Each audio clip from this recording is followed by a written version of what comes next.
It is my great pleasure to introduce Matthew Adell and Jaron Lanier, and take it away, guys. All right, I'm going to do a little welcome blast on this thing.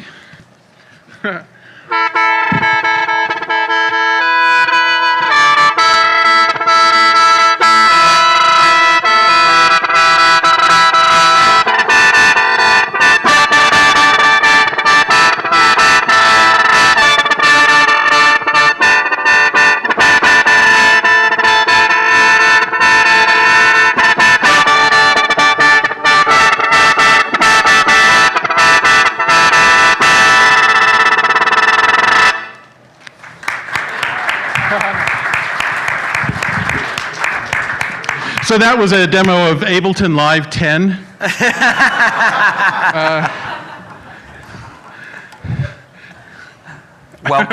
Welcome everybody. I have this kind of mic on today.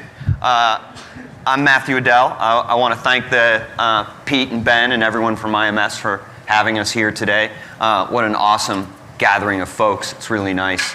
And I'm always up for speaking at the IMS events. It's always so valuable to get together with everyone who comes.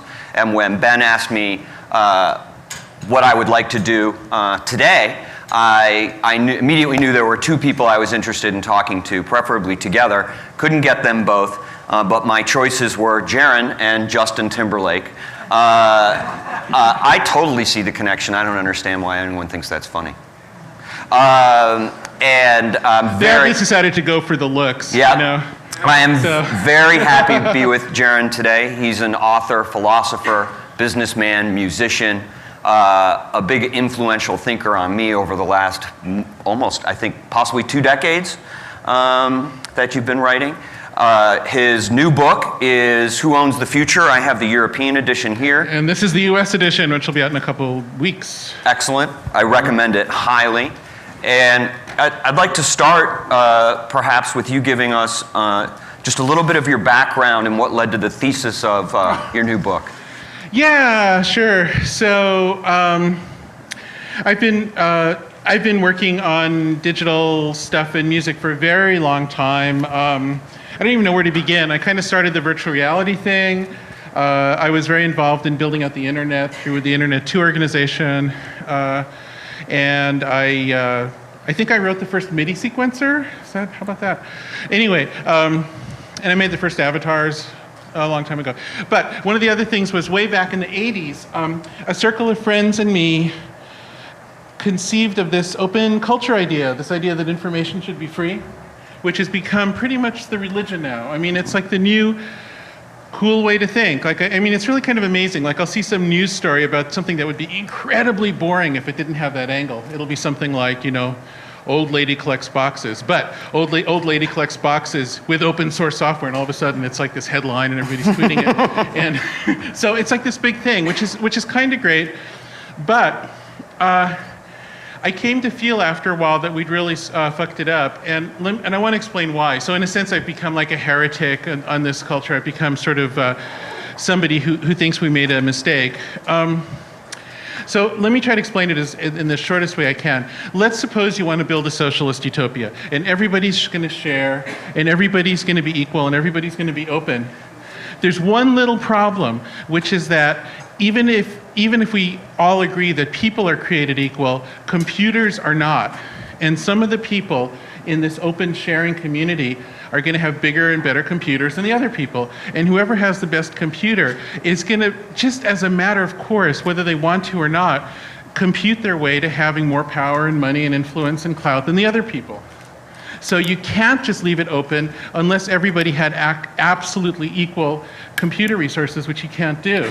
And so what you get, because of the inequality of computer resources, is you get these financial schemes that calculate money out of the rest of the world until they screw up the entire economy, which has been happening and happening and happening, and we can't fix it because it's built into the system. Bankers can just get information for free without paying for it and use the information to calculate their way around everybody else, which ultimately screws everybody, you know? And something similar happened in the consumer internet, in my opinion, in retrospect, which is the people with the biggest computers are like the Googles and the Facebooks and the Microsofts, and which, just to disclose, I'm working with Microsoft now because I love making stuff like Kinect, so call me a hypocrite, that's fine. But anyway, so whoever has the biggest computers ends up calculating all the wealth and all the power and all the influence to themselves. Now, we could say, okay, well, maybe we can live with it. Maybe we can live with it because we'll eventually figure out how to regulate the bankers or something, God knows what. And yeah, maybe musicians aren't doing as well as they used to. And you might not believe that, but I was there, believe me, we used to do better. You might be too young to realize that, but it really was better before. But anyway, you know, maybe we can live with all that. But here's the problem, is that everything's getting computerized. Eventually we'll be 3D printing our objects. There'll be robots driving the cars and the trucks. There'll be robot surgeons and robots mining the minerals and all that stuff. And at some point, if the whole world is just structured around people not being needed as much for traditional jobs and everything being based on information, but all the benefits of information accrue to the people who have the biggest computers, then we totally screw ourselves over and we have like this ultra powerful tiny elite. And I feel we're already seeing that. That's what the 1% is all about. Mm-hmm. It's always, it used to be around the oil fields, but now it's around the biggest computers. You know, so that's the problem. So back a few decades ago then, let's think about what the music business looked like then. As you mentioned in your book, we've seen a titanic shift of losing basically a whole middle class of people who worked in the industry as it has shrank. But there's a perception out there in the marketplace that the field is more open to artists being able to enter the field in more democratized space and make a place for themselves. We all love the stories of, you know, the few people who've made it through YouTube and really crafted a career for themselves without the usual mechanisms. What I think is interesting is the difference between the public perception of how all that stuff operates and your position today, which I think makes that the exception. I love those stories too, and they're real. But you know what it reminds me of is in the late 19th century, going back a little ways, there was a Gilded Age where there was an incredible amount of concentration of wealth and power around big banks and stuff, and the railroads and oil. You know, the old ways of concentrating wealth and power. And during that time, there was a thing called the Horatio Alger story. And Horatio Alger was just like somebody today who makes it big on YouTube.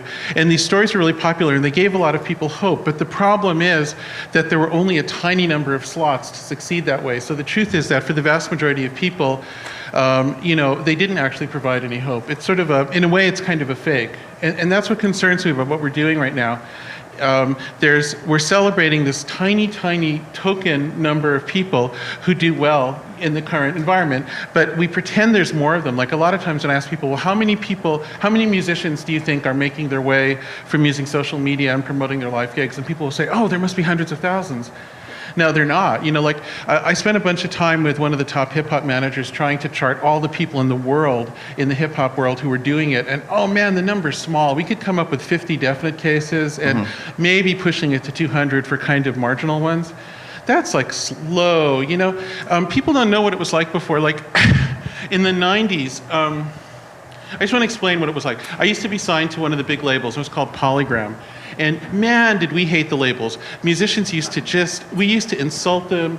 We used to think they were crooks, because they kind of were. The industry kind of was originally founded to launder money for the mob. I mean, I'm not saying it was perfect. That's true, you know.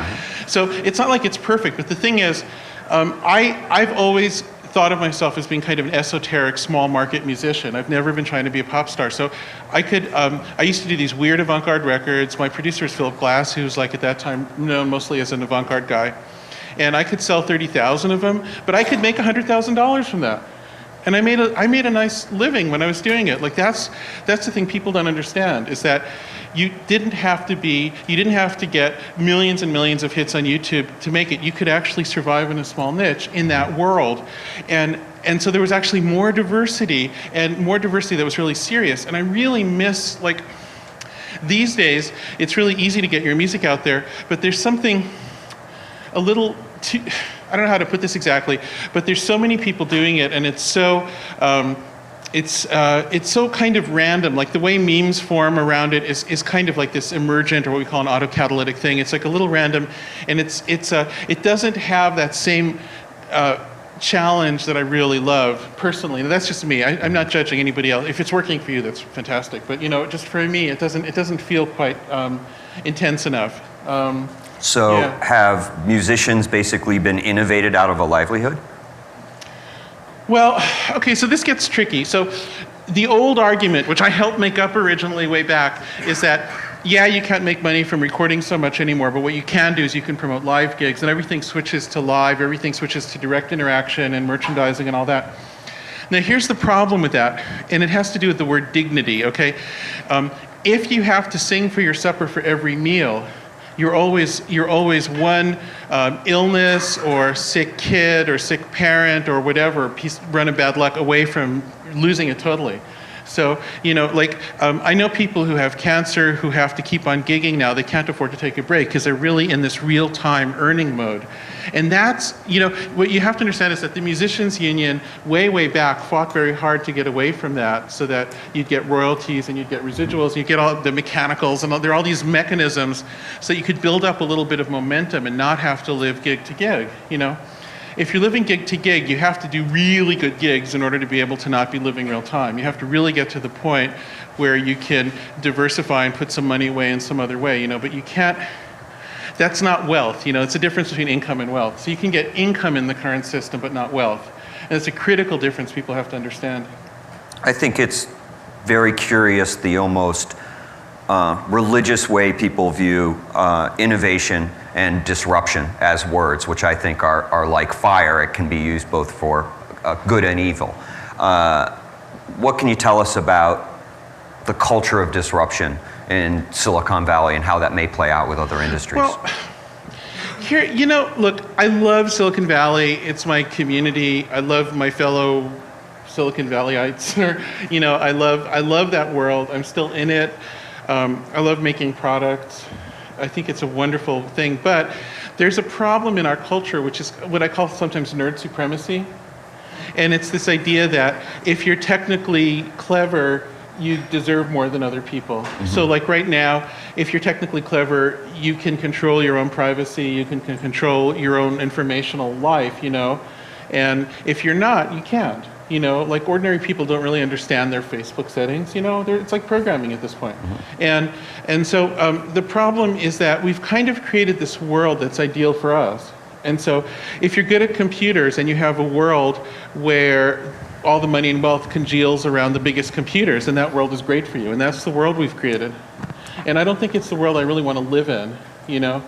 I mean, it was fun to create it, but now that we have it, I just don't like it that much. I don't think, I feel like it's becoming like really narrow. Everything's about the biggest server, Like people, it's a weird thing, like in the era of paper, it was normal to have like lots of encyclopedias with different points of view. There was one called the Encyclopedia Britannica, another thing. But with the way we've organized networks around the biggest computers, there just had to be one Wikipedia. And that's kind of stupid. There's no reason for that. It's just this ideology that it all has to be around creating powerful computers. So it's actually having this effect of reducing diversity, even though the immediate illusion is that it's increasing it, but actually everything's getting narrowed. It used to be people would have their own web pages, and now everybody's on Facebook and Twitter. Mm-hmm. So you move all of your own activity into somebody else's commercial space, And so the overall direction is away from individual people, and it's away from meaning, and it's really bugging me.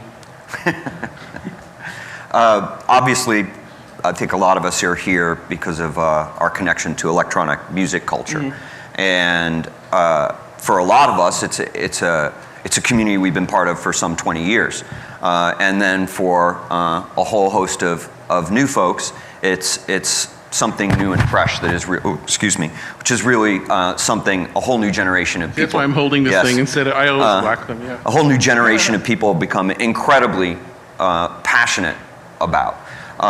Having been familiar with electronic music since the beginning, what do you think it is about now in our culture that we're experiencing this moment where young people are connecting so passionately?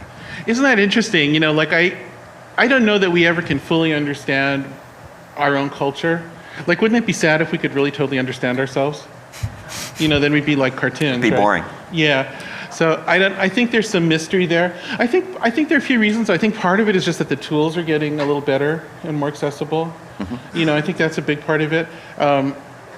I think, in the sense that a lot of people, like, in an earlier era when everybody learned to play the piano, it was probably a better time to have a career as a concert pianist because people could really relate to it more because they were doing it. And now in the era when a lot of people have access to the tools a little bit, because there's something, pretty much everybody owns, if anybody has a tablet or anything, they've probably at least played around with making their own music a little bit, and so they've gotten a bit of a taste of it so they can relate to it. And I think it just creates a culture of empathy between the artist and the audience. And that's a wonderful thing. I mean, that's a lovely thing. That's what we always wanted. And so it's great to see it happening. Yeah, I think there's very much a Burning Man ethos in our community, which is voyeurism is not respected. Participation is what is respected within the community. So there's a nice sort of line among the fully professional creators and lots of other creators along the spectrum on the way. Is that, in fact, the good side of what the internet has brought us? Is more creativity? Yeah, there's a ton of good side. I love the internet. I think it's great. I'm really happy. I'm happy it worked. I mean, it's kind of amazing that it worked at all. So I'm delighted with it. No, there's a lot of great stuff. I'm not anti-tech or anti-internet. I think it's just great.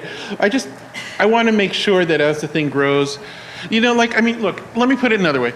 If you go back in history, whenever there's some new wave of a technology that makes life easier or more efficient, which the internet has, that results in this wave of well-being and wealth and stuff, like the interstate highways or plumbing or, I don't know, vaccinations or good fertilizers or the telephone or electricity in the wall, all that stuff. And the internet's come about, and now it's been a couple decades that we've had it, and it's been over a decade of the social media era of it. And what we're seeing is like jobless recoveries, incredible austerity problems. We're seeing we're seeing this weird thing in the developed world. The developing world's a different question, which is worth talking about too. But in the developed world, we're not seeing the kind of benefits we should see. We're seeing wealth concentration and stagnation. We're seeing the opposite of what we expect to see. And in a way, I kind of feel like the music world has been the little laboratory in which society as a whole is experimenting with how networks affect how we all live and how we make a living and how we find our way. And it's a kind of a weird thing. Like, it's a world of tokenism. It's a world where a small number of people do well and create hope for the others, but overall people have less social mobility and less wealth and less security. So, I don't know. I think it could be a ton better. That's one thing I'll say. I love it, but man, it could be a lot better. You mentioned jokingly that we might call you a hypocrite earlier, which I would not do. But you mentioned in your book, and you mentioned to us now, that you admit that you participate in a system that you'd like to see changed. Absolutely. It's kind of like being a member of the 1%, but feeling like the 1% is too powerful. And so there's a degree of hypocrisy in there.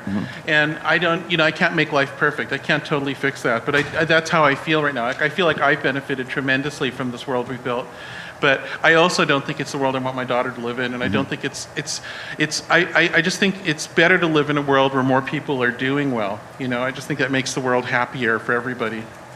Exactly. It resonated with me a great deal in the book when you said that, because as someone who spent really my entire post-pubescent life in the music business, that the music business has always been something I was very passionate about and that I loved, but there were certain things that are pretty icky about it. To say the least. Yet I've always chosen to remain in it. And I think those of us here today have an opportunity to redefine really how the music business works, since it's technically not really working today. We're all part of the next revolution in youth culture that I think is the biggest, most important cultural shift since rock and roll, which obviously had great impact on the racial divide, socioeconomic thinking, gender imbalance. And I'm curious if you think that young people are ready to lead us into the next revolution as digital natives. Oh yeah, absolutely. I mean, in a way, I feel like I'm in a weird position where a lot of times, So the counter argument about what I say is more or less like, oh, he's old, he doesn't get it, free is great. And I'm like, no, you don't understand, I made up that stuff you're saying. But anyway, the problem is, I feel like this business of hope, the Horatio Alger hope story of like, oh, this other person did great on Kickstarter and somebody else did great on YouTube, so this world is wonderful and I'm gonna make it. But statistically, almost nobody is, And this idea that everybody's living on this hope, and it's very, I don't want to be the person to puncture hope, It's a shitty role to be in. I'd rather not be in that role. But at some point, what I'm hoping is that the new generation is going to just realize that there's a bit of a scam to this, and will start to demand more. And I think when they demand more, it'll be good for all of us. I remember Christopher Anderson's book, The Long Tail, which, for those of you who don't know, he analyzed a lot of music data during the first internet wave, primarily Rhapsody's streaming music service, and he identified what he believed was metric evidence that people were consuming music very differently in terms of their selection than they had in the CD era. And the long tail sort of meaning rather than all the consumption bunched up around just 20% of the content, people were, as an audience, broadly experiencing more different kinds of music. And I was working in digital music at the time at a very mainstream service, sold a lot of Beyonce records in my day at that time. And what I noticed was that wasn't true. There was no long tail, that ultimately people were at the time still consuming the biggest records. The major labels made up 80% of all consumption in this mainstream environment. And then I was lucky enough to get to Beatport 4 years ago. And for the first time, I saw metric evidence of the long tail. DJs are really fascinating in their music consumption because it's totally different than what goes on at iTunes. DJs use music to create self-expression, to perform it, to record it, to do it for themselves, which is valuable even if you're alone in a room. And as a result, if you have the same records everyone else has, your self-expression isn't worth much because you are expressing the same feelings or emotions that everyone else has. I feel like at Beatport I'm witnessing in this community the redefinition of what success can mean in terms of recorded music sales against the backdrop of everything else producers do. So do you feel like we might be at a turning point? Well, I'm not sure if we're at a commercial one yet. I mean, I'd like to believe, like, when you're saying something that's kind of skeptical or something, like the one thing you want the most is to be wrong, so like if I'm totally wrong about all this and everything's about to turn around, that's great. I want to be wrong, like badly. That's fantastic. I think right now the problem is not in musical culture. The problem is not with the DJs. It's purely about where the money flows, so the basic problem is not anything about the music culture, which is actually, I think, in a really interesting and great place. The problem is that too much of the money gets locked up in the biggest computers. So, they're like big cloud computer facilities over in like Reno and Utah and stuff, and all of your bits and all your music are going through there, and most of your money is stopping there, and it's enriching a very small number of big companies, and that can't go on to such an extreme. That's the problem. That it's kind of crazy because in the old days we had that problem too, because the record companies were sort of the big evil things grabbing all the money. But there were the music unions and laws and all kinds of things protected musicians. But there's absolutely nothing here. So like with the long tail, like YouTube will pay some of the people at the very peak of that distribution, but they don't pay even pennies, not even pennies for the stuff out in the long tail. So the problem is not with the shape of the distribution, whether it looks like a long tail or not. It's interesting, but the real issue is that whatever the shape of that distribution is, there's no money going to it. That's the problem, But is that ultimately because people don't want to pay for it anymore? Well, the whole idea of an economy is, look, this gets right back down to the basics. Like, you can either say we want to have socialism and we like this whole money thing, it sucks. And so if you want to do that, like I said, the problem is you can't make sure everybody has equal access to computing. So then the internet is not compatible with socialism. It'll destroy socialism like that. All right, that's because computers aren't created equal. So that's the lesson we didn't know back then that we've learned now. I wish I had thought about that in the 80s. Well, doesn't big capital always win? Well, no, but see, it's a matter of degree. So, yeah, big capital kind of always wins, but the problem is if it wins too much, it kills itself. So you have this problem that you need to have healthy enough customers to keep the thing going, right? So that's the kicker. It's like if you make the perfect banking scheme or insurance scheme where you concentrate all the money of the world, where you impoverish everybody, then your own money doesn't have value anymore. Like the thing about capitalism is that at an extreme it kills itself. So that's the saving grace of it, is that at some point it has to become moderated or it can't survive. So that's actually the thing about it that makes it survivable. But in this case, you know what? I just totally forgot your original question, so I'll just stop talking. That's okay. I forget my question too. So there's this great movie from the 50s about Bill Haley in the comments, who had what is largely considered the first rock and roll hit, Rock Around the Clock. There was a radio station playing it 24 hours a day at the time. And these marketers come into this sock hop in this movie, and this movie was made a year after that record was a hit. And they see all these teenagers dancing and start talking about what do these teenagers really want to get away from, and it's their parents. And effectively these guys have a conversation that rock and roll is the ultimate generation gap amplifier. And I think that the heyday of the music business was very much based on a rock and roll aesthetic and thought process, even though there were many other genres in the heyday of the recorded music business. But I would suggest that the music business almost ate itself in spending 30 years burning itself in effigy. Bands like the Sex Pistols writing the EMI song, countless punk rock bands writing great records about the evils of major labels. Tons of great artists talking about the evils of major labels in the press. Don't you think the fact that we spent 35 years telling the public that the record companies were bad played a role in how people think about the value now? I know, it's funny, and I used to do it. I was part of that.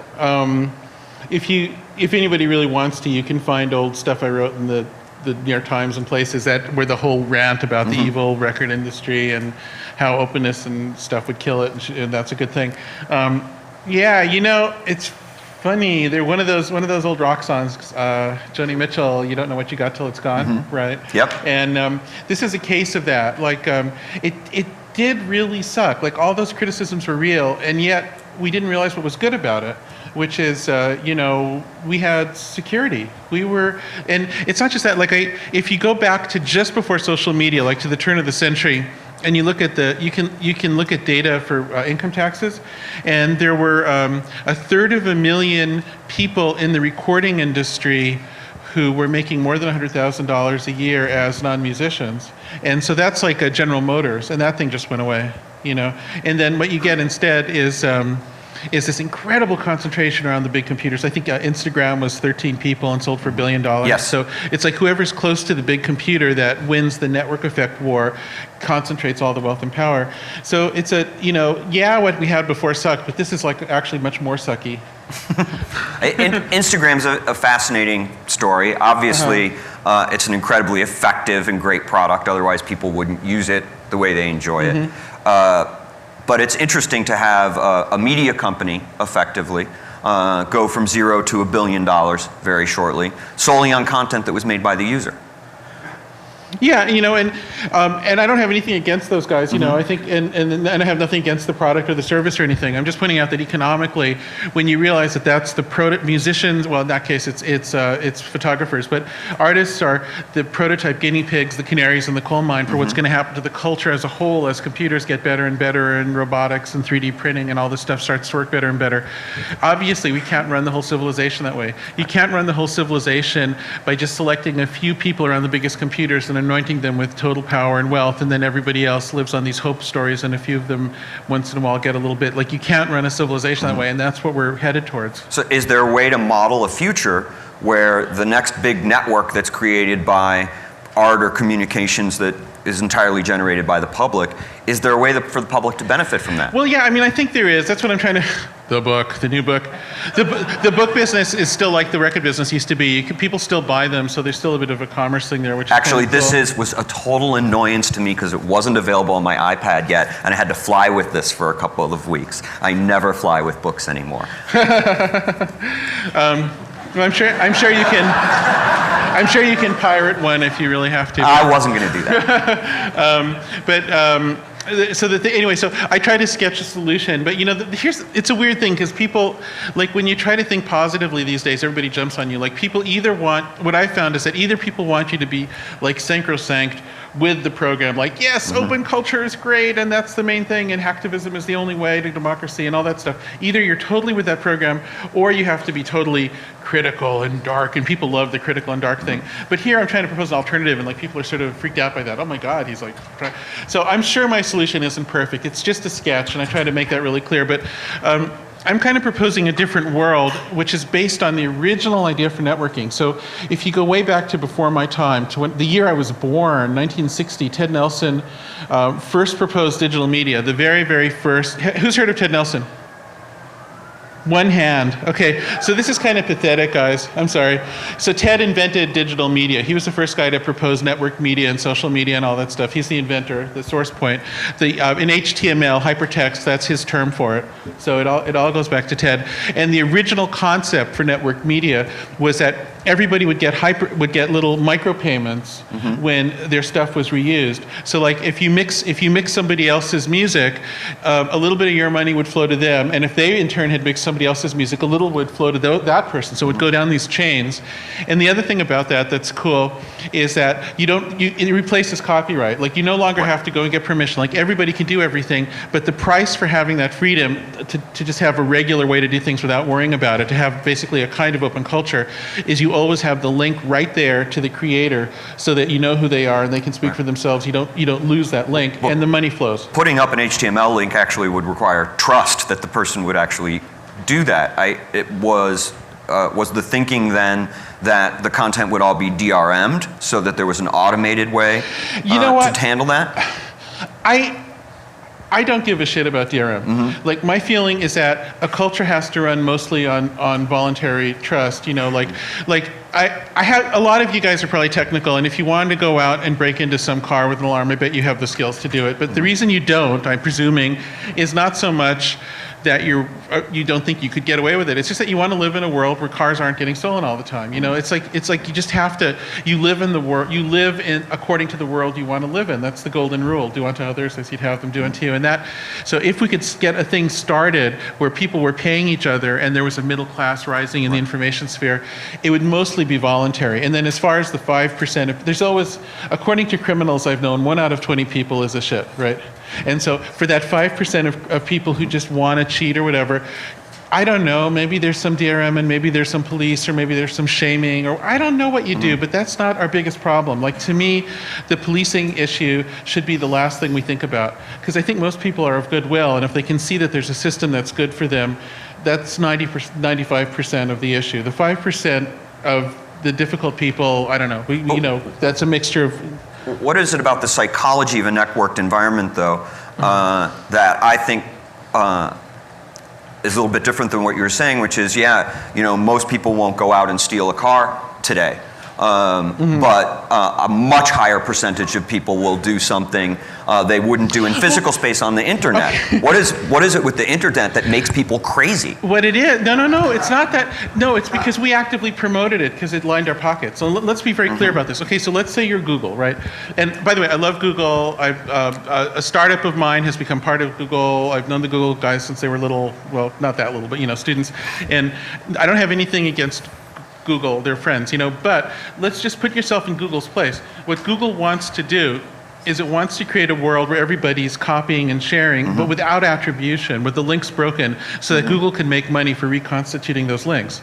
So Google's going to give all the money it can to open source foundations and stuff. It's going to encourage as much open linking. It's going to encourage laws that let it be really loose about copyright on YouTube and make it, it's going to do all that stuff because that directly creates information concentration, because then its giant computers get to be the only place where all the stuff is, where all the backlinks are recreated, so you can tell what anything is and get any context.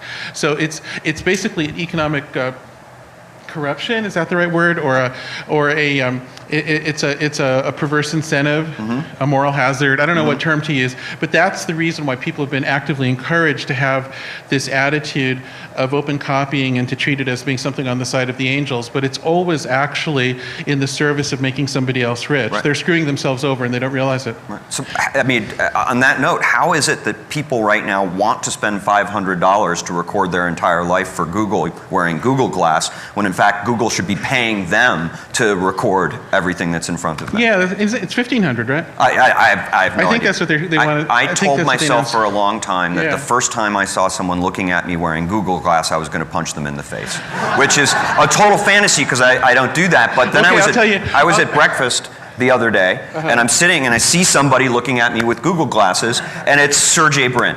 And the CEO of Google, and I immediately realized, well, usually I don't punch people, and I'm certainly not going to punch the CEO of Google. But it made me very nervous. I felt like my existence was becoming part of their server. Well, I'll tell you, way back, God, I feel so old these days. Where I'm back in the '80s, you young people, before you were born. But anyway, way back, there were a few people starting to wear things like that experimentally, and I never was one of them, but they were friends of mine because we were all sort of getting this stuff to work. And one of them, I think this one was Steve Mann, was walking around Cambridge in Massachusetts with this thing, and it had like all these rainbow cable wires sticking out, and it was like he really looked like some freakish cyborg, like bizarre man. And he loved getting weird looks from people. And then he refined it and made another generation, maybe like '86 or something is when I think this happened. And now it looked really clean, like the modern Google Glass. He went out, and people weren't staring at him as much. And he was like, "Jaron, man, this sucks. I need to go back." So then he added artificially all the weird wires and stuff, even though they weren't needed, because he really liked getting the reactions. So I guess what that means is Google should really sell this thing with like all these like wires and weird blinking lights on it. I don't know. Yeah, I mean, but your question is exactly the right one. Like this idea of being able to record your life, this idea of having an augmented reality view I've worked on that stuff for years. I think that stuff's really interesting.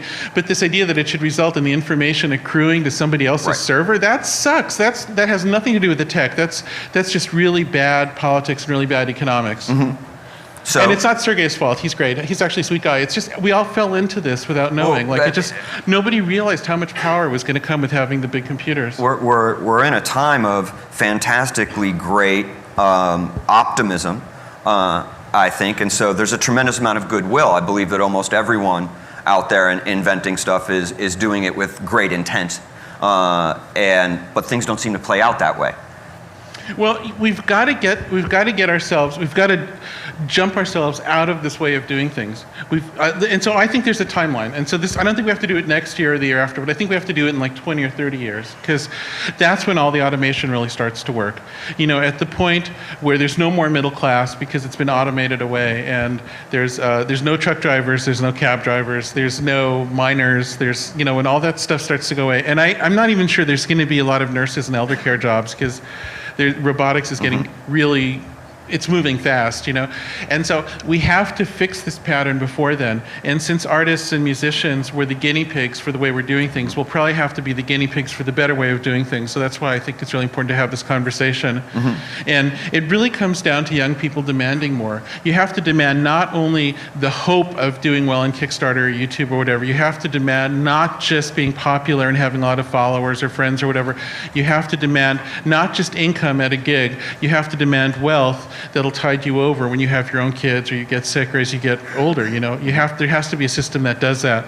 And if there isn't, our civilization is screwing itself.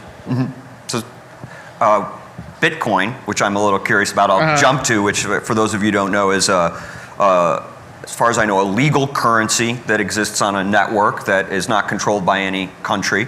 People have bought enough of this currency that its value is expanding. It just crashed a little bit. Oh, did it? Yeah, it goes. Thank God I didn't put all my money in Bitcoins. Yeah. All my money is in Zynga Farmville assets. I'm holding on to those for my kids. Yeah. Is that a step in the right direction? Oh, Bitcoin. Well, this gets slightly esoteric if people don't know about Bitcoin. I think there are some good things about Bitcoin. I mean, the main problem with Bitcoin, though, is I think it's the wrong...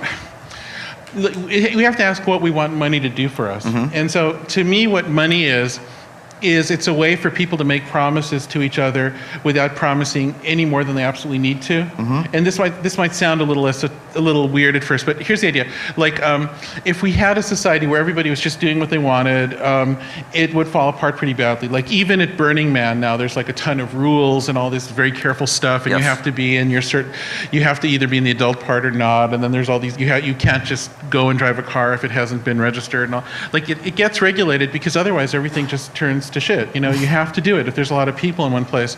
And so what we've worked out with money is a way to minimize to exactly the minimal amount how much we promise to each other in order to get by. So like if you borrow money to build your house or something, it's not the bank, you know, somebody isn't telling you precisely what to do to earn the money to pay the loan back, but it's just turned into a number. So what money is it's a way of abstracting the promises we make to each other so that we have freedom even while we keep promises to each other. That's what money should be for. The problem with Bitcoin is that it's not good at supporting that particular scenario. It's good at some other scenarios, but that's the most important one. And the reason it's not, this gets, once again, a little esoteric, but the problem, it's a little bit like the gold standard. The problem with the gold standard is that it's too fixed. You need to be able to invent money as part of a transaction. Because once you've made a promise to somebody else, you've actually created value, and Bitcoin doesn't really let you do that. And so, you know what, it's too tweaky to get into right now. Well, I will. I'm then. My next thought after we talk about what money means is, I personally believe that the ultimate end of efficiency is a lack of jobs, and as a result, population growth is in fact a huge problem moving forward as this world becomes more networked. But before this conversation becomes incredibly depressing, I'd actually like to invite you to play this thing over here and tell us about it. So, okay, so if anybody read my previous book, which is called You're Not a Gadget, in the first part of it I talk about the birth of MIDI and the sort of good things and bad things about MIDI, because I was around when it was born. I'm very old, you see. And I'm really frustrated with MIDI because I just feel like it's not sensitive enough. You know, like I want more control than the 127 gradations, and I want more control of what a note means than just saying here's where the note starts. I want to be able to really ease into it like I do with an acoustic instrument. And there's no reasons why computers can't do that. It's just that it just happened that this standard has taken hold that doesn't do it.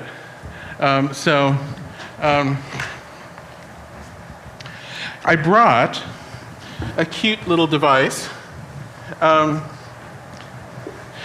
This is actually the first musical instrument using computers that I've ever played that I really feel gets around it. It's made by a friend of mine in Seattle, and his company's called Madrona Labs, and it's called a sound plane. And this is the first time I've played it in public, and it's one of the very first times anybody's heard one, I think. Can I take that from you? Yeah.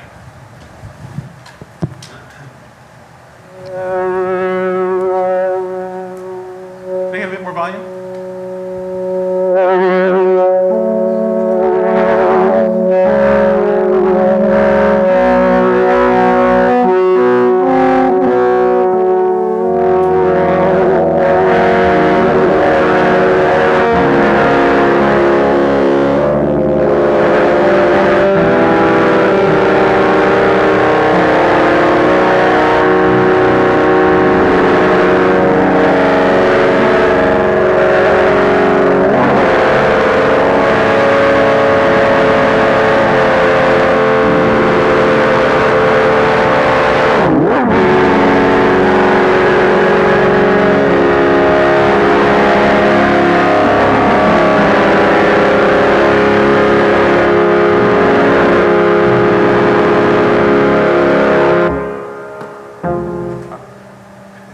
Okay, you know what? It's funny, the audio cut out, but that wasn't a bad stopping place.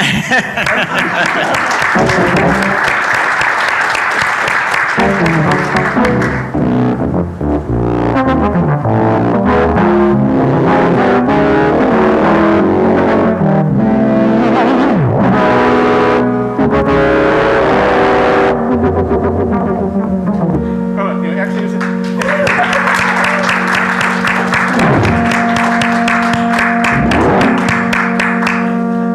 now it has a stuck note. Okay, here, just go away. All right, thank you so much.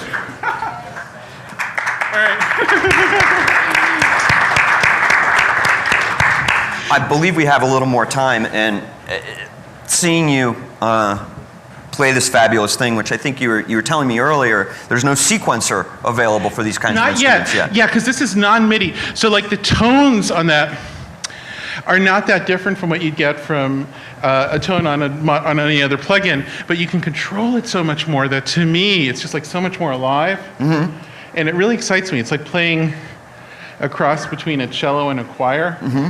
You know, well, that particular patch, you know. Could this technique be applied to tablet computers?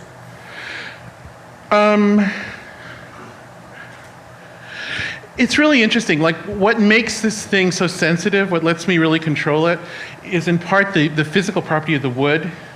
There's something about the way wood responds to the skin and the nervous system is like this very organic thing, and I'm actually bending a piece of wood there and I'm not triggering notes. Like when a note starts, like if you ping the wood, it's actually the wood itself that's pinging to give it the envelope. You don't ever trigger an envelope, which is really cool. So you'd need to have a tablet that actually has a material with that quality. Like the physical material your body touches is part of the equation, and you'd have to get that right. So it'd have to be some kind of wooden Gorilla Glass or something. Wooden Gorilla. So, you know. That would be cool. So what is it about technological curiosity in the musical mind that seems to crop up so much, even more in our culture?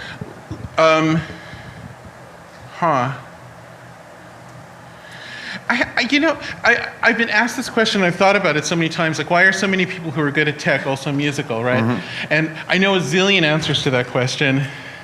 I think it has, if I could, with apologies, it's a very male phenomenon, and I think it has something to do with women. I think it's something Everything about, has something to do with women. You know, well, no, because I mean, there are plenty of wonderful gay electronic musicians and everything, but I do think there's this thing I see over and over again of young men in this funny way, like both like getting wealthy and doing music well are two forms of plumage that attract women, but on the other hand, a lot of us are a little shy and women are kind of fearsome and everything, and so we end up really getting into the plumage more than the women at a certain point. And I think that early process particularly leads technical minds and musical minds. So we're all peacocks with the men strutting around with fancy feathers. Yeah, we're like peacocks who became artists of the feather and sort of forgot about the females for a little while. I mean, eventually we come back to them, hopefully, but there's something like that. And I'm not sure that's exactly right. And there are many other forms of explanation too, you know, but... So as we get ready to wind down, I have no idea what time it is, but Ted will throw something at me. What can you tell this audience of folks who I think are going to have an incredible impact over the next decade in terms of how music plays with the networks? Is there anything positive folks can go do this week, this month, next year, to get us to a healthier place in the future? Listen, I think, I hate to say it because like I'm part of the official world now, you know, but to the degree you can make your way without being dependent on somebody else's giant server, some giant California company or something, do it, you know. And if you find yourself as one of the lucky ones who does really well with Kickstarter, YouTube, or whatever, right now the path to success is often to use that to get back into old media while it still is around, you know, and do what's successful for you, like put your own career first, because that's really critical, seriously. But as a little part of it, don't just give up on making money in some sort of a way that would be normal, you know? Like if it's like some special deal with YouTube, that's not really building a new economy. That's just propping up a system that doesn't work. Like really agitate for something that's a general solution. Excellent. Okay. That was great. Yeah. We're going to do some questions, but I want to start with a couple questions for you based on what you said. So there's a band called Humphreys McGee. Anybody familiar? Okay, great band. There's a guy named Vincent who manages them, who's a lovely guy, who came to me a few years ago. He said, I have a problem. The band makes a good living. They play 250 nights a year. They're very happy with the living that they make. They'd like to play 150 nights a year. So it talks about the economy that you were talking about, which isn't a wealth economy, but it's a gig economy. What are revenue streams for an artist? I mean, so he said, help me figure out how these guys, they're married now, they have kids, they want to be home, they want to go home and not see the kids actually age between visits.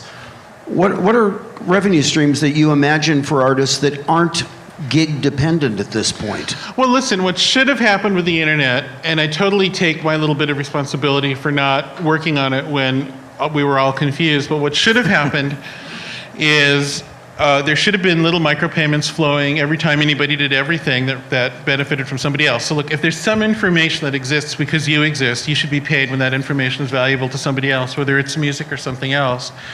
I just want to say a little bit about that. You might initially think that's just about musicians. Let me give you another example where it matters. Let's say right now, a lot of governments in the world are putting up cameras everywhere so they can track every single person, which is like wars were fought to prevent that. But now because it's digital, we think it's okay, right? And that's really stupid. How do you stop it? Well, you have all these commissions and these, these statements, oh, they should respect privacy. That's like prohibitions don't work. That's not going to work. If information cost money, if they have to pay you because your bits were brought in because the camera recognized you, then the accountants would get involved, and all of a sudden then there would be moderation. And like that, like making information cost money actually is the one way to restrain governments from becoming super spy services. And that's part of the same deal I'm talking about. So what should happen is when somebody uses your music either just to listen to or to put on their video or to remix, whatever, you should get a couple of pennies and vice versa. And you might say, well, why would I want to pay somebody the pennies? It's because you're getting pennies in. As soon as you're making money, you won't mind spending money. And then that economy can rise.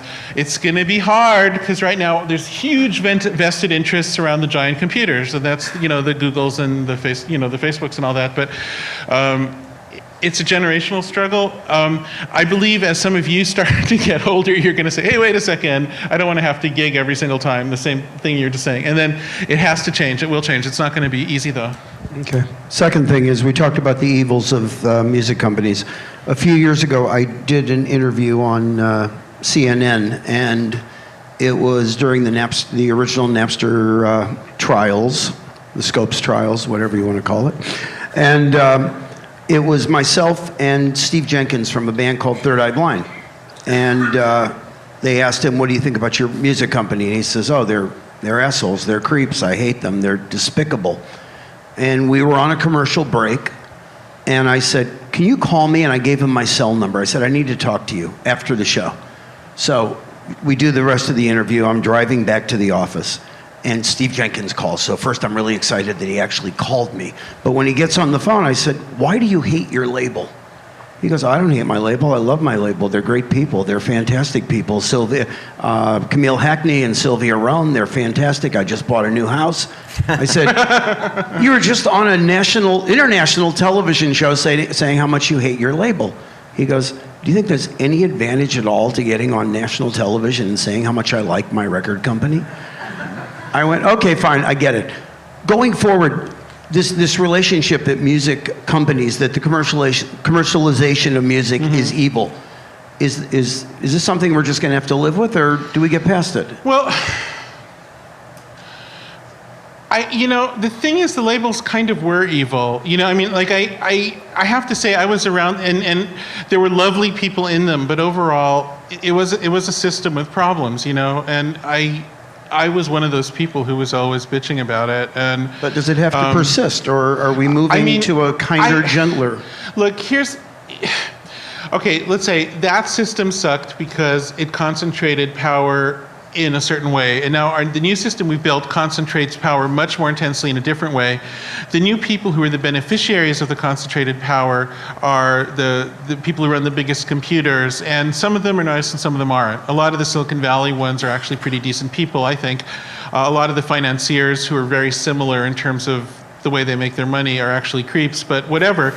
The point is, we used to have one kind of concentration of power that kind of sucked, even though it was better than what we have now. Now we have another one that's more extreme that we like better because it tempts us with this sort of phony hope. It's meet the new boss, same as the old boss. Yeah, no, but we shouldn't be saying, oh, which unfair power concentration is better? What we should be saying is, can we get away from this where it's not quite, where we can get away from this general problem? And so the idea of general commerce where everybody's paying everybody would actually create an information middle class that would start to get away from the fundamental problem of excessive concentration. And that's really the core goal that we have to keep our eye on. I like Google probably better than I liked Universal, honestly. But on the other hand, Universal was way better than the general open system that I have to deal with if if I was going to put out recorded music. I mean, I like the people at Google. Overall, I mean, I liked a lot of the individuals at Universal were great people actually, but overall, let's admit it. There were a lot of creeps in that industry. Right. Okay. So I don't think there are any more because there's not enough money to keep the creeps around. Yep. There's not enough jobs. All the smilers and liars are gone, frankly. Yeah. Every time I come to one of these events, I realize all the creeps have gotten weeded out. They've moved on to, I don't know, trading energy at Enron. Spiritual perfection through poverty, right? Except it's hard to be a monk with a family. Exactly. Yeah. So we're going to open up for questions. Who wants to start out? There's a hand going up right here, tentatively. Tentatively. Okay, hey, this one's for Matthew Adell. Hi. Hey, so kind of like what Pete was talking about, Beatport sort of being perceived as the underground lunatic fringe of the music distribution world and specializing in electronic music. A lot of people on the consumer side of things who sort of stuck through Beatport, from what I've seen and what I've experienced talking to people, are beginning to feel like Beatport in a way, just because of the way the site's set up as far as searching for music that people are interested in.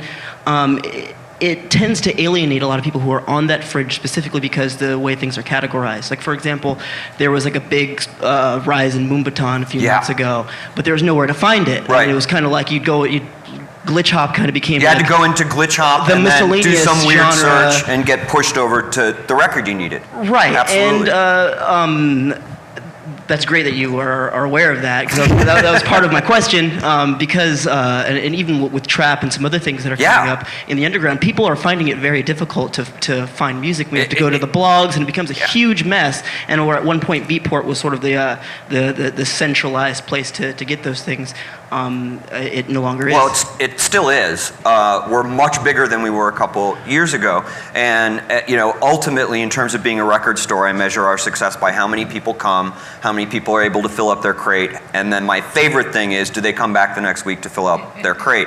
And my goal is to make sure you're really thrilled with what gets into your crate. But when it's hard to find, those gems, and I'm never going to personally play a record that everyone else is playing.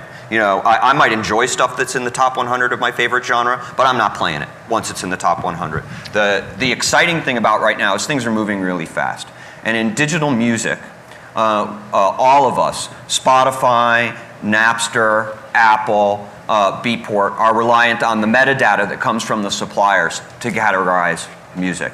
And what we've realized in the last year, especially with trap in my mind, which is, there are so many records that are blowing my mind that I can't find easily on Beatport, that we've decided that we alone, plus the labels, is not enough to help people discover the tracks they need for their sets. So what you'll see on Beatport throughout the year is the release of a tagging system that allows not just a pure crowd control of how music can be categorized, but people who have been with Beatport for a long time, people who engage in the community at a high level, their sort of helpful categorizations will be more highly valued and utilized in the system. At this point, especially because deep house means something totally different in Italy than it does in Chicago, I need to let Italian people mark up what they say is deep house, Chicagoans do what they say is deep house, and let people find their greatest tracks through that system. At Beatport right now, we have 22,000 new records a week.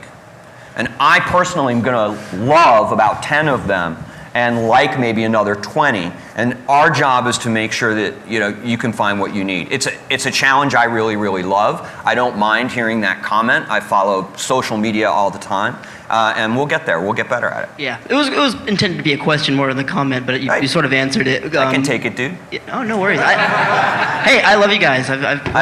We really appreciate it. And Moombahton was the first time we noticed things were moving faster than like our metadata system could keep up with. And now we need to move to communal tagging. Yeah, personally, I just think more attention to the genres and how they're listed, because most people that's kind of from my experience, that's how we. I couldn't agree more. We have a team of people always working on it and getting it better.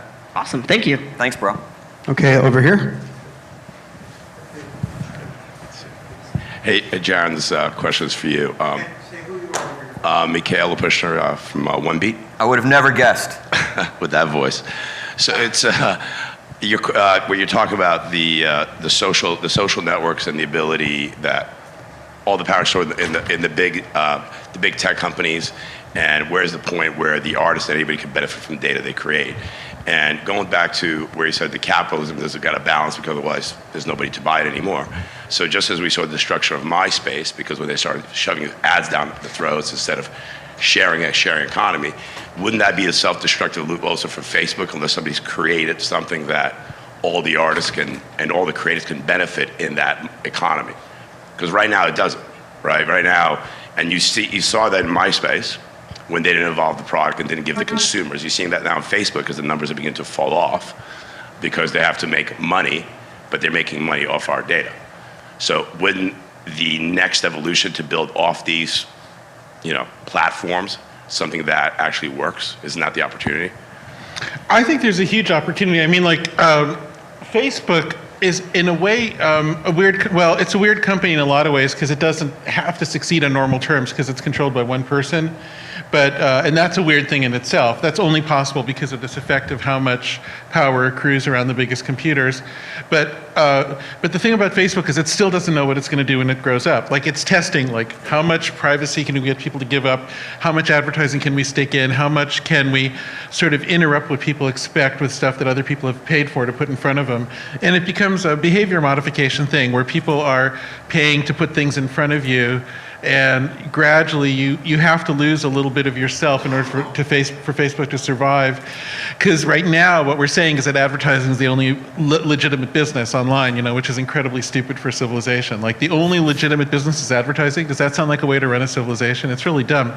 So what I believe is that if Facebook changed its ways and was helping people earn money and spend money, so that it was cycling around, they'd get a lot larger. And so, yeah, some people out there would be making money, but they would actually finally have a business plan.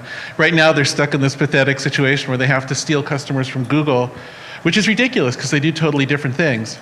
I mean, but when you say that advertising is the only official business, then you have to take these two companies that do totally different things and they have to compete because there's actually only one business. So we're all competing over the same set of advertisers. How stupid is that? Yeah. Next one over here. You talked before about I'm David Prince, and I'm from Chicago.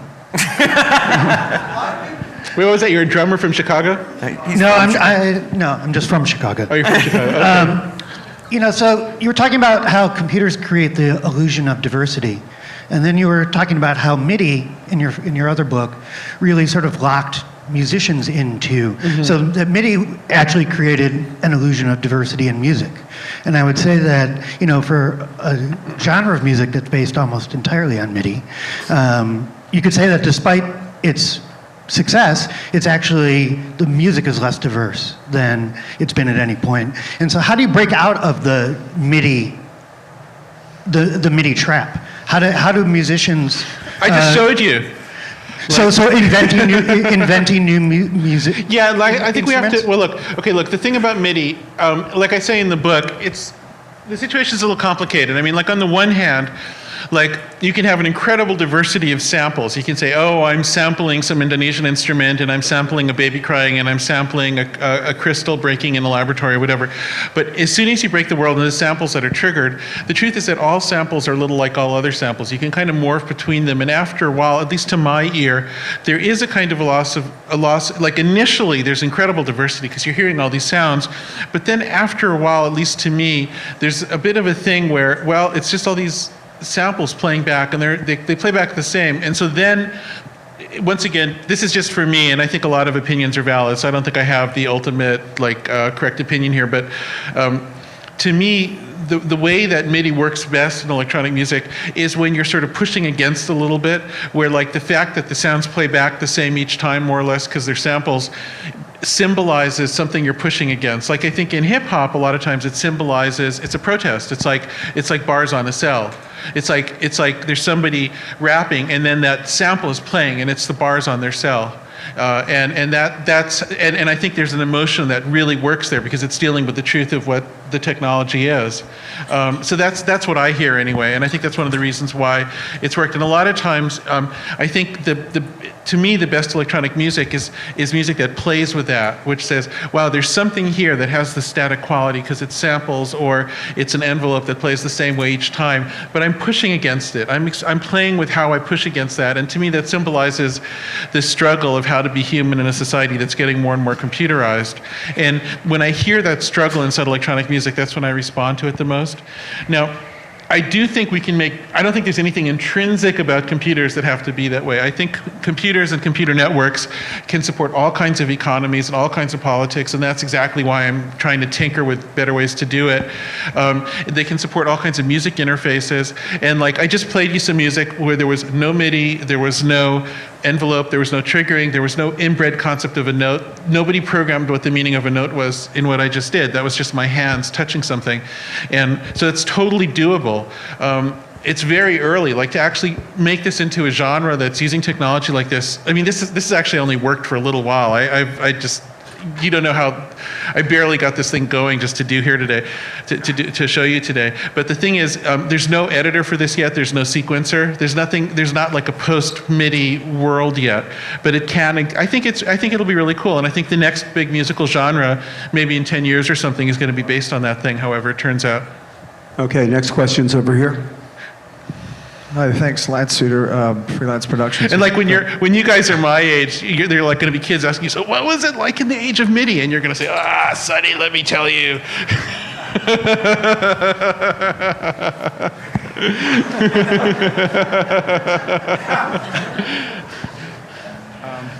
Sorry, a question is for Jaron there. What was the instrument that you actually started playing when you first got on stage? Oh, yeah, sorry. This thing. This is called a can. It's from Laos. And I was not playing it in the traditional style. And I love the Southeast Asian mouth organs. In a way, actually, a lot of what I like about this is what I was trying to get at with the sound plane over there. The idea with this is that you have polyphonic notes like on a keyboard, but you can really control them. You can give them shape, and you can breathe into them, so you get a combination of a keyboard and a wind instrument. And I think you can get more of that on this even than you can on something like a harmonica. I think it goes a bit further, so I really love it. Jaron, great conversation. I'm Alec Marshall from Vidium, and you spoke earlier about the conflict between democratization of music and our ability to make a living. And so far we've gone through like the platform as a problem, the consumers are a problem, the labels were a problem. But if we think of the platform as a big digital river, and our audience is going really fast down this river, we've got two choices. We can either swim out and get on the boat with them and jump up and down, and that's mainstreaming, and that's why that's successful. We're closer to the audience. But if we're creating great art and we're sitting on the side, I think it's more our responsibility as an artist to jump up and down and scream. And so I think that the perfect platform would help us promote ourselves on the side of that. And that's one of the things that we've walked away from with the labels. Do you think that we're missing the marketing component? We've solved distribution. We're solving a lot of the production pieces. Everything's getting easier, and we've left behind what they used to do for us, which was put us on the boat. Well,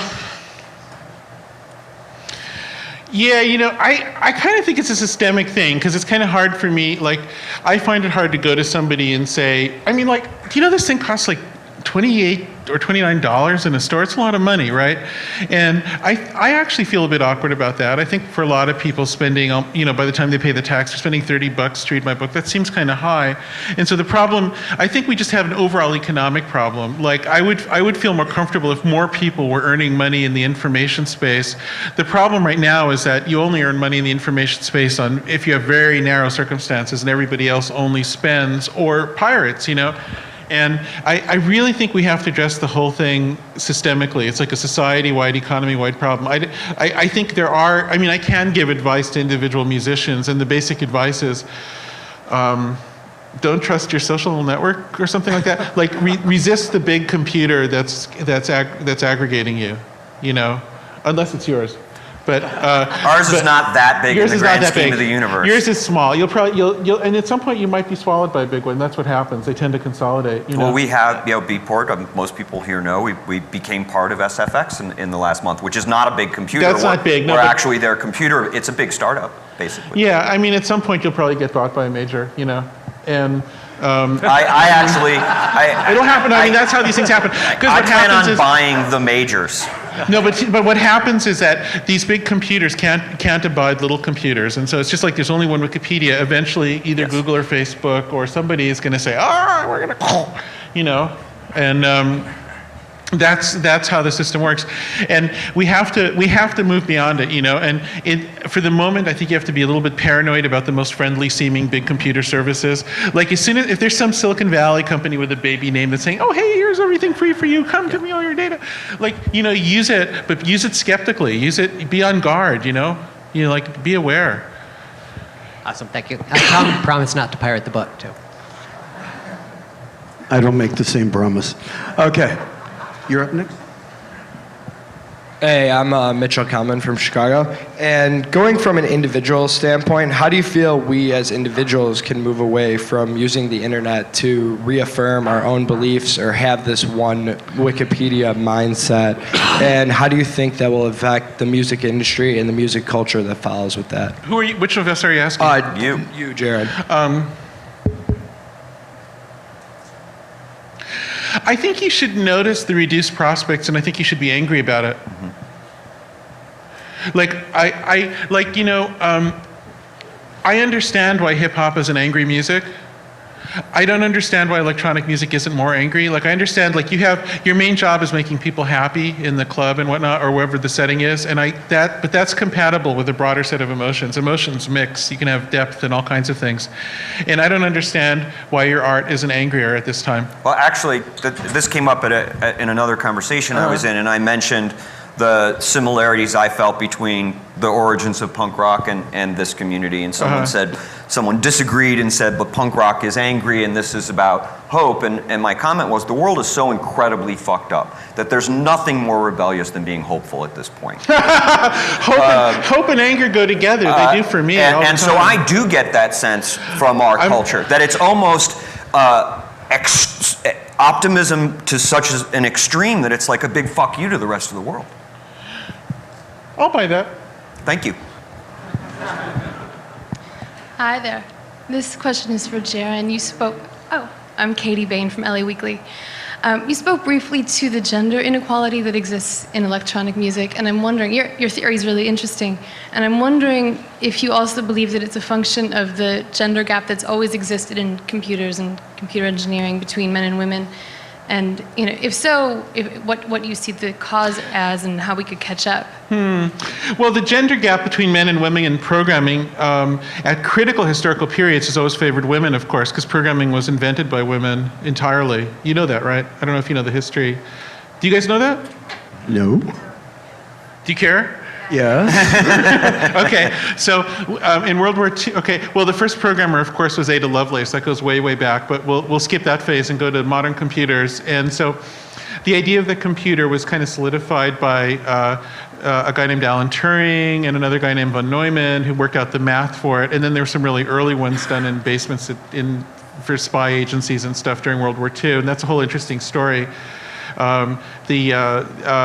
The guy who really invented computers was Alan Turing, and how much time do I have? Because this gets really interesting. We've got about another 8 minutes. All right, I'll just tell you a very brief story. So Alan Turing was the guy who figured out how to use computers to crack a secret code for the first time. He was the first hacker, and he cracked the Nazi secret code Enigma, which probably prevented England from being invaded in World War II, so it's a really big deal.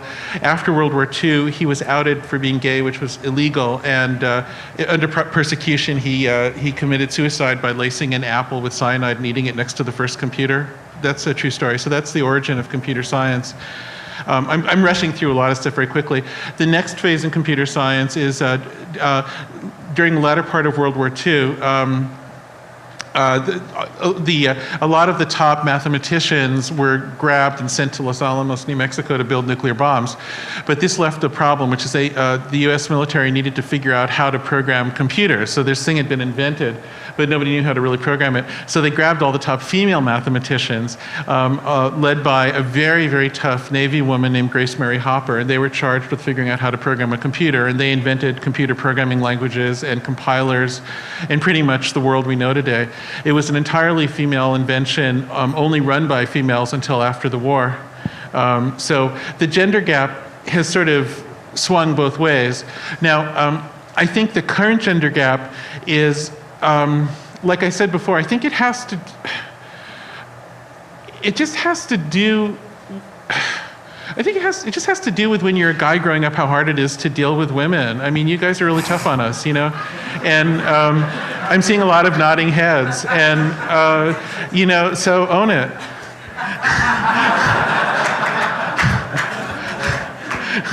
Is that your final word? I hope Final answer? You want to lock that answer in? Okay, we have one back here. Hey, my name is Troy. I'm from Los Angeles. This is a question for both of the panelists. What's your guys' opinion on the vote that's being put to the House today in Congress, the Central Intelligence Sharing and Protection Act? What's your guys' thoughts on that?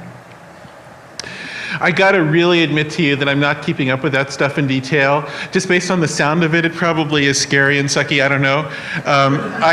You know, the problem I have with a lot of these things that came up, this happened with SOPA and PIPA a while ago, in that the legislation is incredibly scary and sucky and disgusting, and yet at the same time, a lot of the opposition to it has the open culture ideology that I think is destroying our livelihoods. And so I kind of have trouble with the typical opposition as well as the typical legislation, and I think we need a third path. But that's a reference to sort of a lot of general trends of things bundled together. This one specifically I'm not up on, so sorry about that. I'm definitely just scared of it because of its name. Yeah.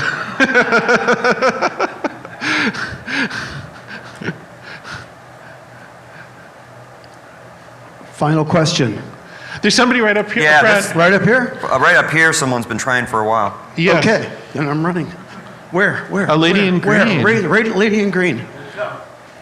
Hi, I'm Annie Lesser from CMJ, and I was wondering with the current, I mean, this might be playing way too much into your like big computer idea, but I was wondering with the current vertical monopolization that's going on in the entertainment industry with people like Amazon and HBO and things like that of distribution, if you thought that there was potential for musicians to make income by having exclusive streaming deals on certain songs with different streaming services, and also as well, I know that a lot of artists are creating branded content and branded songs, but it isn't actually geared exclusively with the brand, and what your opinion is on creating that type of content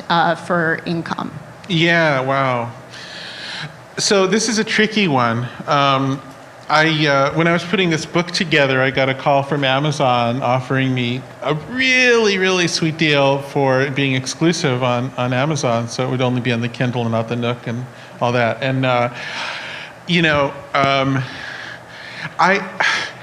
don't know. I mean, it's really hard because like if in your individual career you get an opportunity like that, I'd feel like, like you have to, these are hard times. If you have an opportunity to move your career and it really makes sense, I think you should take it, because opportunities don't come around a lot these days, and I think you have to really, you have to think that way. So I'm not going to tell anybody they shouldn't do it.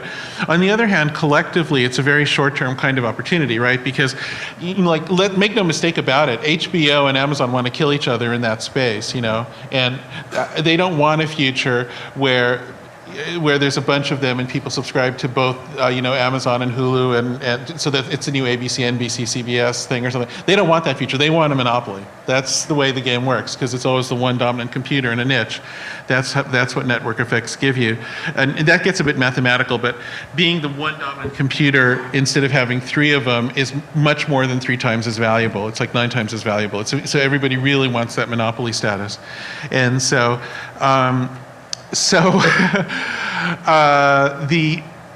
It's really hard because right now, if you sign an exclusive to stream with only one service, obviously you minimize your audience or you demand that they do that. But then in the longer term, you'll have even less leverage because you're contributing to the creation of a monopoly that'll have even less incentive to do deals like that in the future. So it's a bit of a tricky thing. So I think individually it can make sense. Collectively, we're screwing ourselves over with deals like that. Can I just ask a quick follow-up? Yeah. Well, I mean, not like entire libraries of music, but I meant more like exclusively one song or things like that, like the way that bigger artists are doing when they sell their albums by having like two extra songs available when you go to Target to buy the song and things like that. Like I say, if you can get a deal like that, I'm not going to be the one to say don't do it. I just think that 10 years from now, looking back, we might say, oh man, that was part of a process that reduced our leverage even more. It's just like, because what you're doing is you're furthering the cause of the one giant server that'll have even more leverage, and so it's, that's why I keep on coming back to the broad systemic thing. Like I want to wage a generational process to spend 20 or 30 years to change the overall system, as crazy as that might sound right now. But it's very hard as an individual. My advice to people is to seize the moment and promote their careers right now. I mean, I just think that that's crucial because you're going to do a lot better if you have a solid career than if you're complaining in 10 years. So I want you to succeed. So right now, take the deal if you have it. That's my advice. But overall, we are screwing ourselves. We have to, it's a weird thing. It's a contradiction, but that's how life is. Life is messy and contradictory sometimes. Here's the final thing. Based on your hope and optimism and based on, not to characterize it, but a degree of grayness and pessimism, what does the next 5 years look like to you as things happen in the positive and you get to take the negative? Well, I don't feel negative. No, I'm just, okay. You have to. All right, okay, cool. Here. It's high school debate club. I'm so glad I chose someone I could sit next to that would make me look optimistic. Okay. By the way. The next 5 years is as important an artistic and commercial shift as we've seen since, I think, first the advent of the keyboard, the piano, or harpsichord, then the invention of recorded music, and the invention of the electric guitar. The laptop is now the most important creative tool in the world. And what we're experiencing in our particular space is literally the end of rock and roll, what it meant, what it did, and we don't know yet where this journey is taking us all right now, but when I see mostly the young folks enjoying the community and why they come, which I think they come to the events as an antidote to the disconnectedness of a digital lifestyle. It makes me very optimistic, and I'm looking forward to being part of that over the next 5 years. That said, I think right now all of you probably have some tracks up on what will be the next Siren server that controls a lot, and I think it's worthwhile that, I'm not going to name them, that everybody go back and think about who's benefiting from their important work that they're making. You may think that you're getting a service for free, but in fact you're helping to make some banks very, very rich in the process. But thumbs up. Okay, and where that can all go horribly awry. Jaron. No, I don't know where I get this label as being a pessimist. I feel like I'm both happy and optimistic, and let me put it this way: we have to get straight our relationship with our computers and our computer networks if we're just going to be reasonably sane and do well in this century. But the stuff to really be scared of is global climate change. Like we have some real things to be scared of, and that stuff does concern me a lot. This, I actually think we can fix it. The thing for me is that I went through the first phase of it, and it was crazy and audacious to make the internet in the first place. It was just insane, this idea that we'd do this thing, and then it actually was done, and it happened, and all of these little startups that became giant companies, the Googles and the Facebooks, just started in a garage and went big. To me, I actually think all this stuff I'm talking about can change, and I'm not pessimistic because I'm serious. I think we can make it better, and I think we will. So I'm optimistic. I feel happy, and I think I guess that my main thing I want to say is the more computerized the world's gotten, and the more we've been thinking about, computer stuff as our primary creative tools, the more we're dealing with a world that's constructed by people instead of coming to us mysteriously from nature. Like, every bit in your computer was programmed by somebody, so it's made of human thought, whereas a piece of wood and a clarinet or a guitar or something comes kind of from nature, and it's a bit more mysterious. It wasn't constructed entirely by people. And so we're living our lives more and more inside of artifacts from other people, which is great. I love other people. It's great. But the thing it requires from us is more and more awareness. Like, you should be aware and maybe push back a little bit at whatever is given to you in terms of the concepts that are built into the software that you use, into the way of life that's built into the networks that you use. Like try to be as aware as possible. Try to imagine alternate realities where it's different. What if your software didn't consist of notes? What if there wasn't a grid? What if there wasn't some giant computer that routed all your stuff? Try to think about alternate worlds. Try to push back against the human world so that you're not just reliving the ruts that somebody else imagined. And I'm not saying you are. I'm just saying that for all of us, including me, it requires a constant recommitment to just think for ourselves and try to imagine the world afresh and not be too hypnotized by the software that's been given down to us. That's food for thought. Thanks, guys. It's fantastic.